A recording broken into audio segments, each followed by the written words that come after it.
Singapore is heading to the polls for a historic election.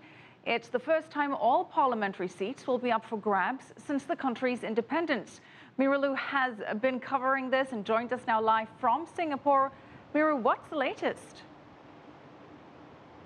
Hello, Michelle. Yes, Singaporeans have been caught up in this election fever. In the past few days, tens of thousands of Singaporeans attend political rallies at night. And there they listen to opposition party as well as the ruling People's Action Party about the policies, about the future of their country. Now, this election is important for several reasons.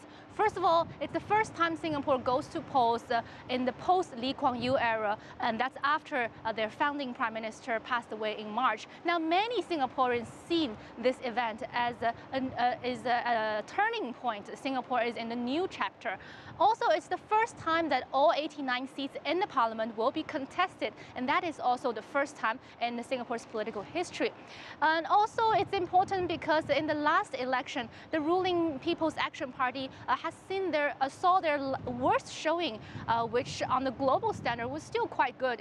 They won 60% of the vote, and they still held 93% of the seats in the parliament. But for the ruling PAP party, in the past 50 years, they've had absolute power in Singapore. And they've been trying to address issues that voters voiced out in the last election, Michelle. All right, well, Mira, what are some of the concerns you're hearing about from the voters on the ground? In the past week, I've been attending those political rallies, and I've been talking to Singaporeans. The key concerns among them are cost of living. Now, Singapore has been ranked by the Economist Intelligence Unit as the most expensive cities in the world. The locals are very much concerned about the bread and butter issues. Another hot topic is immigration.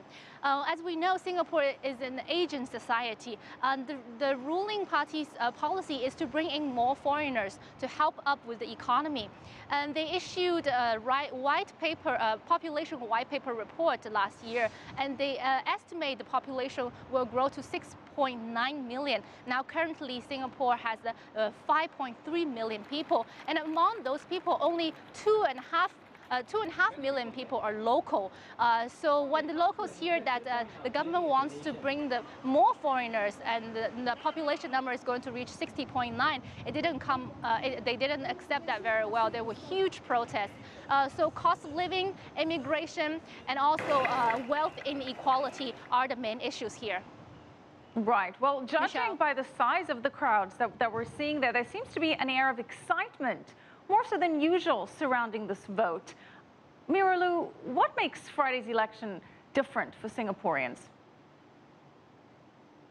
This election is different because for the several firsts I mentioned earlier, the first election after Lee Kuan Yew, first election that all parliament seats will be contested, and also more and more because many Singaporeans think this is the new Singapore where local Singaporeans are more involved in political debates and political arguments because the PAP, as I said earlier, and they've had absolute power in the past 50 years. There was no competent opposition parties, but this time around we've seen more and more competent, capable lawyers, doctors, and they're in the opposition parties, and they've been putting forward alternative policies, alternative ideas, and they're really talking about issues that Singaporeans are concerned of. So it really, the people here, that's why in the opposition party rallies that you've seen tens of thousands of people. And also last election, as I said, they lost the first time ever